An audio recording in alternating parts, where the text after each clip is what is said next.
भारी बारिश के चलते चित्रकूट की मंदाकिनी नदी उफान पर है और घाट समेत नदी किनारे कई इलाके जलमग्न हो चुके हैं।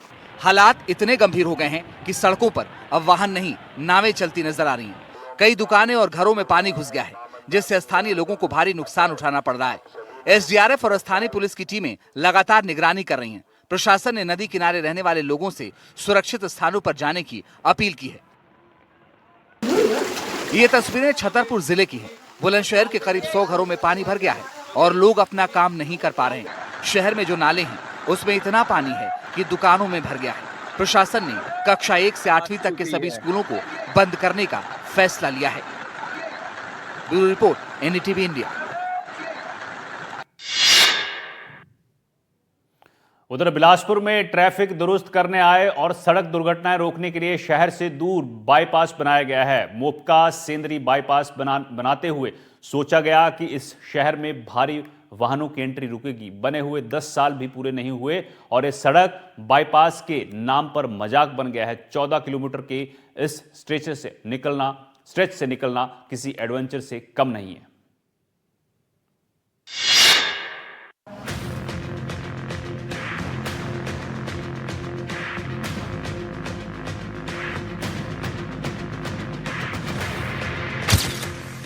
मोपका बाईपास पर आपका स्वागत है। यहाँ आप अपने धैर्य का सेल्फ असेसमेंट कर सकते हैं। यहाँ आप अपनी गाड़ी की फिटनेस का टेस्ट भी कर सकते हैं।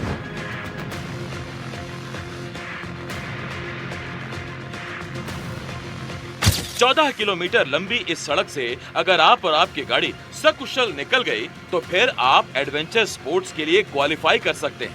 अपनी गाड़ी की ताकत पर नाज भी कर सकते हैं।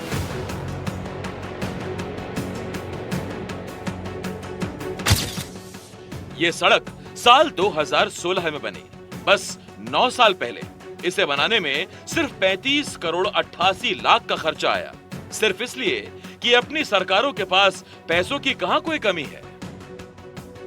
सोच अच्छी थी कि रतनपुर, कटघोरा या कोरबा की ओर जाने वाले लोग शहर के अंदरूनी ट्रैफिक से बच सकेंगे और शहर में भी जाम से मुक्ति मिलेगी। लेकिन निर्माण के कुछ ही वर्षों में यह सपना मुगालते में तब्दील हो गया।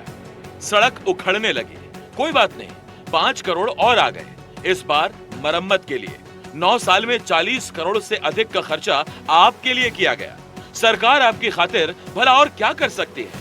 अब सड़क है तो टूटेगी भी।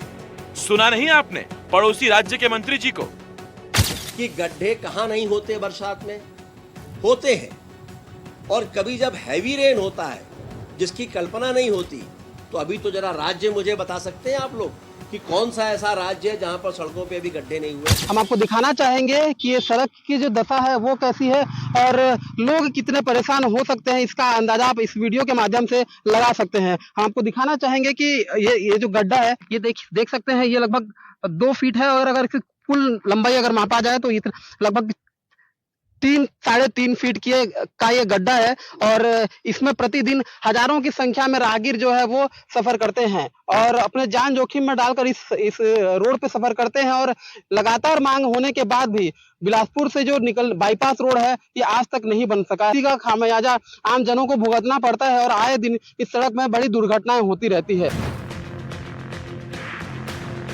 बहरहाल मोपका से सेंदरी होते हुए रतनपुर हाईवे तक जाने वाले इस मार्ग पर हर रोज कुछ ऐसे ही हालात रहते हैं। या तो जाम या फिर गड्ढों के हवाले आपके सफर का चुनौतीपूर्ण अंजाम। रोड जो है काफी खराब है। क्या बहुत ही ज्यादा, हद से ज्यादा खराब है सर। मतलब 1.5 फीट, अब देख ही रहे हैं तो कम से कम 1.5 फीट नाप लीजिए, 1.5 फीट से कम गड्ढा नहीं है सर। हम लोग को इतना परेशानी हो रहा है। पिछले साल तो ऐसे ही मैं दो गाड़ी पलट भी गई थी इधर। अब वहाँ से आ रहा हूँ सर, कोई बता रहा हूँ इतना गड्ढा के चलने में। अब देख ही रहे हैं, आप देख लीजिए। रास्ता कैसा लग रहा है आपको? एकदम गंदा। कितना दूर ये खराब है रास्ता? वो आगे से। हाँ। 100 किलोमीटर का बाईपास रोड है, कैसे देखते हैं आप? पूरा भैया गाड़ी पूरी गड्ढे में घुस गई थी, जान से बचे जी बड़ी मुश्किल से। बहुत दिक्कत, पंचर हो गया गाड़ी। अभी गाड़ी पंचर हो गया है। हाँ। दोपहिया और कार इस्तेमाल करने वाले स्थानीय लोगों ने इस सड़क से आना जाना ही बंद कर दिया है। भारी वाहन ही अब यहाँ से गुजरते हैं, वो भी मजबूरी वश और दुर्घटना की आशंका के बीच। देखिए ये वो राहगीर हैं जो इस रास्ते में लगातार सफर करते हैं और ये चाहते हैं कि इस सड़क का मरम्मत और जो निर्माण जो है वो जल्दी से जल्दी हो ताकि बड़ी दुर्घटनाओं से बचा जा सके। और ये मांग भी करते हैं कि इस सड़क को लेकर प्रशासन या फिर सरकार जो है वो ध्यान दे। अब देखना होगा इस सड़क के मरम्मत को लेकर स्थानीय प्रशासन या फिर सरकार किस तरह ध्यान देती है। जो हालात है जाहिर है बाईपास के निर्माण में गड़बड़ी हुई होगी। गड़बड़ी हुई है तो यकीनन कोई ना कोई जिम्मेदार भी होगा। कायदे से इन्हें ढूंढना भी चाहिए और सजा भी मिलनी चाहिए। लेकिन फिलहाल उनके किए की सजा आपके हिस्से में है, आपको भुगतना है। इस सड़क पर सफर सजा ही तो है। बिलासपुर से एनडीटीवी के लिए शेखर गुप्ता के साथ दुर्गा प्रसाद मिर्धा की रिपोर्ट।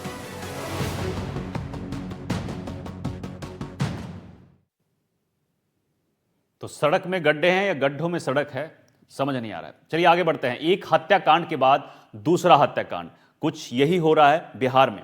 शुक्रवार देर रात पटना में एक दुकानदार को गोली मार दी गई। बिहार में जो हो रहा है उसको लेकर राजनीति भी बढ़ती जा रही है। देखिए इस रिपोर्ट में।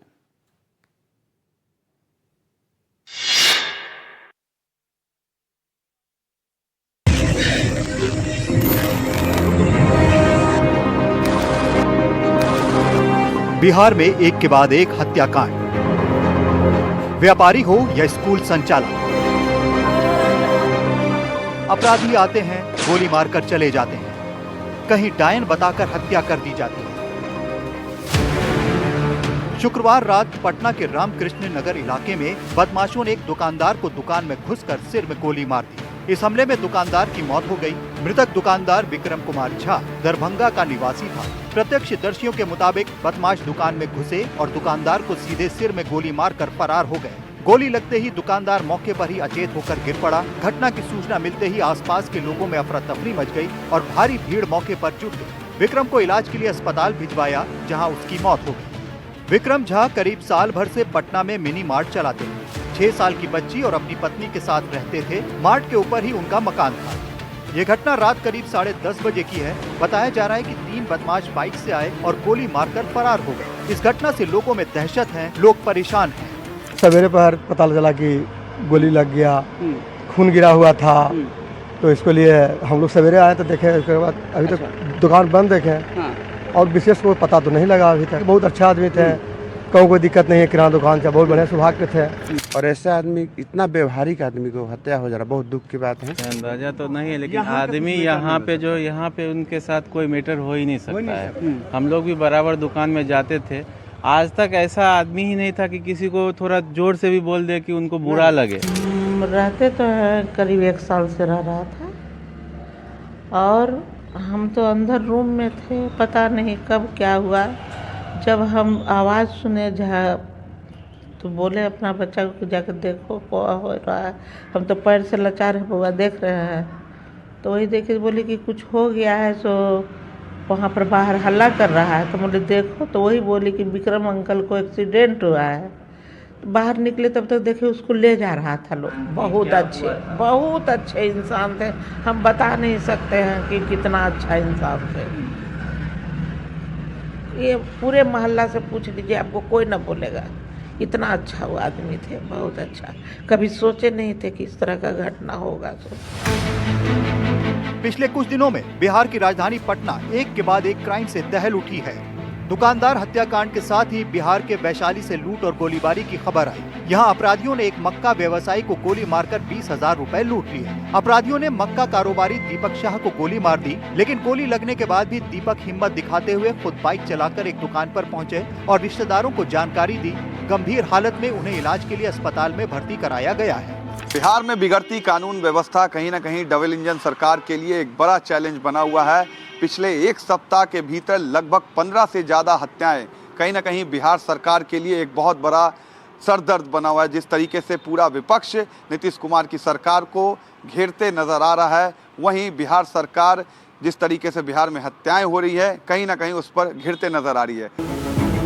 हाल ही में एकदम से बड़े अपराधों के बीच राजनीति भी तेज हो गई है। आरजेडी नेता और बिहार के पूर्व डिप्टी सीएम तेजस्वी यादव ने पोस्ट किया कि पटना में व्यवसायी विक्रम झा की गोली मारकर हत्या डीके टैक्स तबादला उद्योग प्रदेश की अराजक स्थिति का मुख्य कारण, अचेत मुख्यमंत्री क्यों है मौन, भ्रष्ट भूंजा पार्टी जवाब दे। वहीं एनडीए के सहयोगी चिराग पासवान ने भी पोस्ट कर चिंता जताई है। चिराग ने लिखा है कि बिहारी अब और कितनी हत्याओं की भेंट चढ़ेंगे, समझ से परे है कि बिहार पुलिस की जिम्मेदारी क्या है। कानून व्यवस्था पर उठ रहे सवालों पर कांग्रेस सांसद तारिक अनवर ने कहा कि नीतीश कुमार का स्वास्थ्य ठीक नहीं है, इसलिए अब सरकार का इकबाल खत्म हो गया है। खास तौर पर जब से नीतीश जी की जो है का स्वास्थ्य खराब हुआ है तो स्थिति बद से बदतर होती जा रही है। ऐसा लगता है कि शासन पर और कोई पकड़ नाम की चीज़ नहीं रह गई। तो जो असामाजिक तत्व हैं वो काफ़ी सक्रिय हो गए हैं। शासन का जो एक इकबाल होता है या रोब होता है वो खत्म हो चुका है। पिछले कुछ दिनों से राजधानी पटना समेत पूरे बिहार में व्यापारियों को निशाना बनाने की घटनाएं सामने आ रही हैं। कारोबारी गोपाल खेम का हत्याकांड हो या पालीगंज में बालू कारोबारी की गोली मारकर हत्या, बिहार के दूसरे इलाकों से भी ऐसी ही घटनाएं सामने आ रही हैं। Bureau report, NDTV India.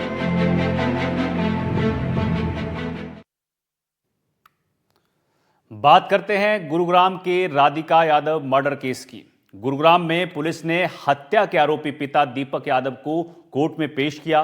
खबरें ये भी आ रही हैं कि वो काफी दिनों से परेशान दिख रहा था। इस बीच सूत्रों के हवाले से खबर है कि राधिका यादव का मोबाइल बरामद कर लिया गया है। पूरी रिपोर्ट आपको दिखाते हैं।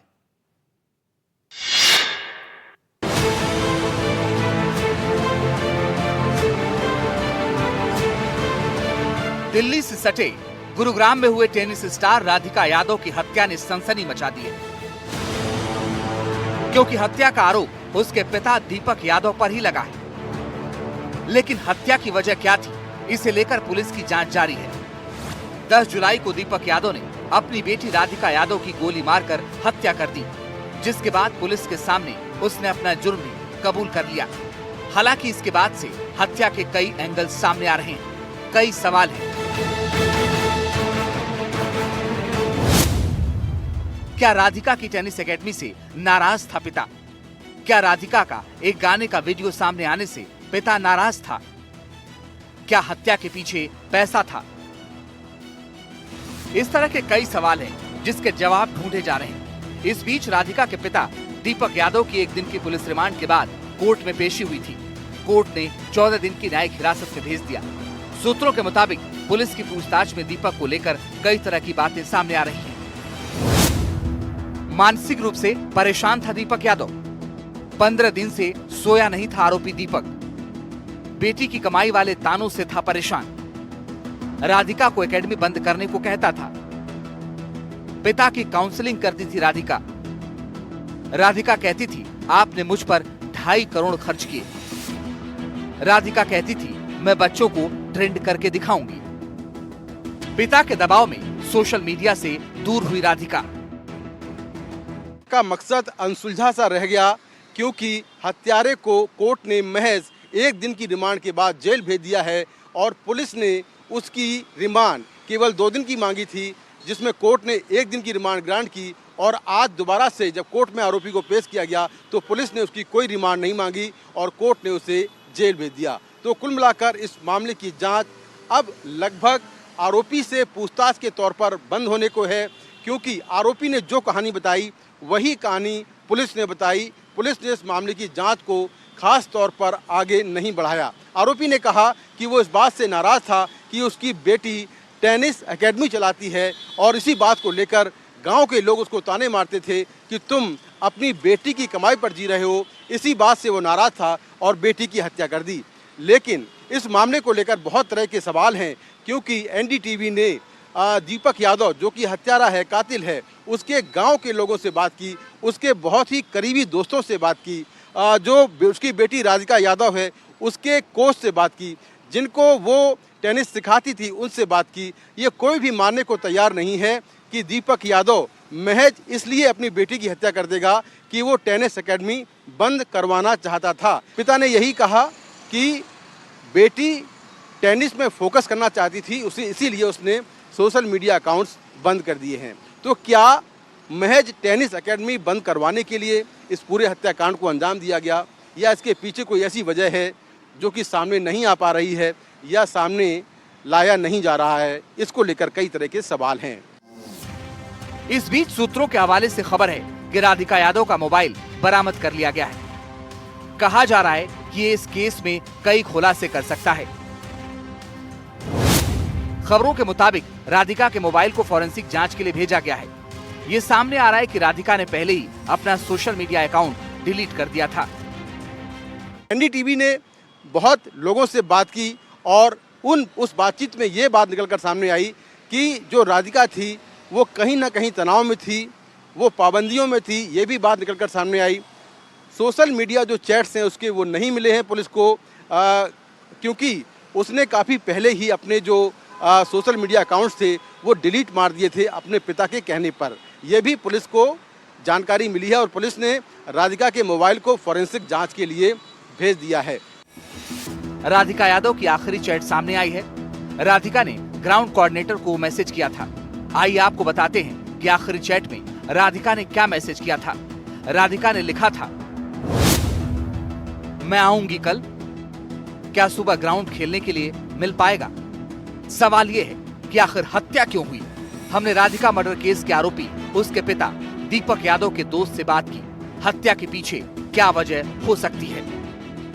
तो जो पिता अपनी बेटी से इतना प्यार करता हो और टेनिस के लिए इतना पैसा खर्च कर रहा हो, वो क्या टेनिस एकेडमी बंद करवाने के लिए उसको मार देगा? इसको कहाँ तक आप क्या? ये बिल्कुल गलत है। उन्होंने तो बहुत सपोर्ट किया है, स्पोर्ट्स में इतना पैसा लगाया उन्होंने बच्चे का करियर बनाने के लिए और एकेडमी के लिए उन्होंने फाइनेंस किया है। बच्चे को इतना स्पोर्ट्स में, उसकी पढ़ाई भी एक लेवल पे जाके छुड़वा दी थी उन्होंने कि तू स्पोर्ट्स में अपना करियर बना, फाइनेंस किया है, तो वो ऐसा काम क्यों करेंगे?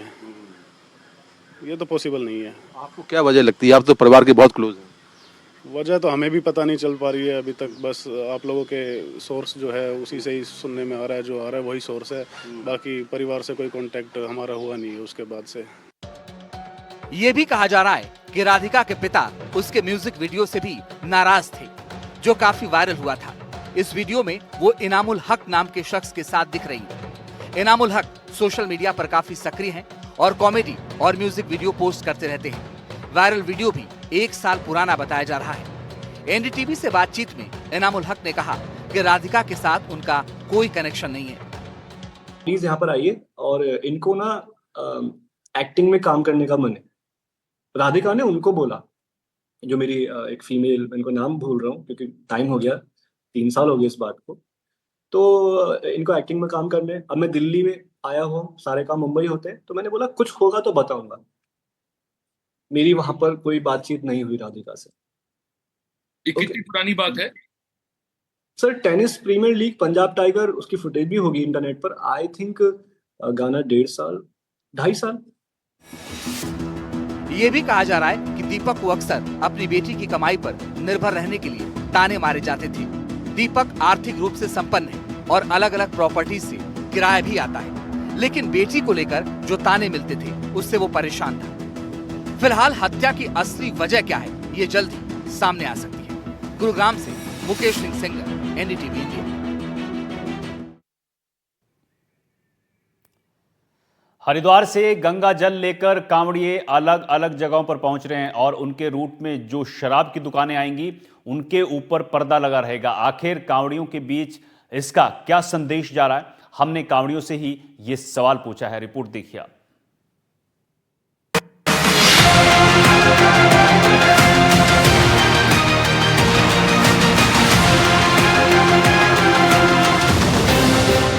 सावन शुरू होते ही हरिद्वार को दिल्ली और दूसरे शहरों से जोड़ने वाले रास्तों का रंग बदल जाता है, लेकिन इस बार ये रंग बेहद खास है। इस बार ऑपरेशन सिंदूर है, भारत की सेना है, मिसाइल है।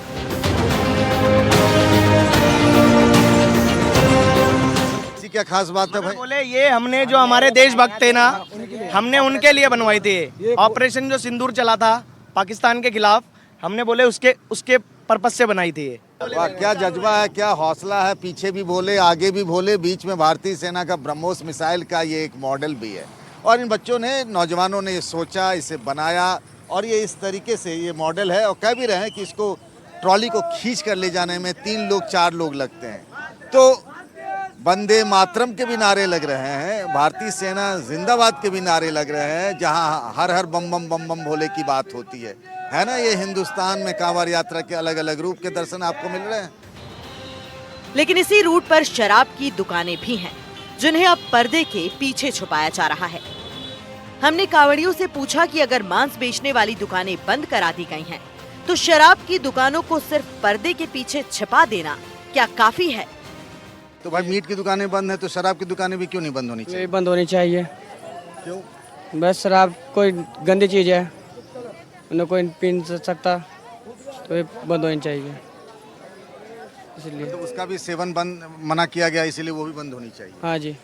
आप क्या चाहते हैं, क्या होना चाहिए? भाई बंद होना चाहिए। तो शराब की दुकानें बंद होनी। हाँ जी, हाँ जी, क्योंकि सभी कावड़िए खंडित हो जाते हैं ना, इसलिए। बहुत बढ़िया बात कर दी उन्होंने, जिन्हें ढका है। और जो मीट की दुकान है पूर्णतः बंद कर दिया गया। बहुत बहुत शुक्रिया जिनने करा है। बहुत बढ़िया, क्या है, ये होना चाहिए। ये भक्तों के लिए बहुत अच्छा काम है। जो शराब की दुकान है उन्हें भी पर्दे से ढका गया है, क्या उन्हें भी पूर्णतः बंद करना चाहिए था? हाँ सर, ये भी होना चाहिए था। जो कावड़ मार्ग पे जितने भी शराब की दुकानें जो पर्दे से ढक दी गई है, उन्हें भी पूरी तरह बंद कर देना चाहिए। बिल्कुल पूरी तरह बंद कर देना चाहिए। दुकानों पे पर्दा लगा हुआ है, खुली हुई है शराब की दुकानें, खुली हुई है, उन्हें भी बंद होना चाहिए। उन्हें बंद होना चाहिए।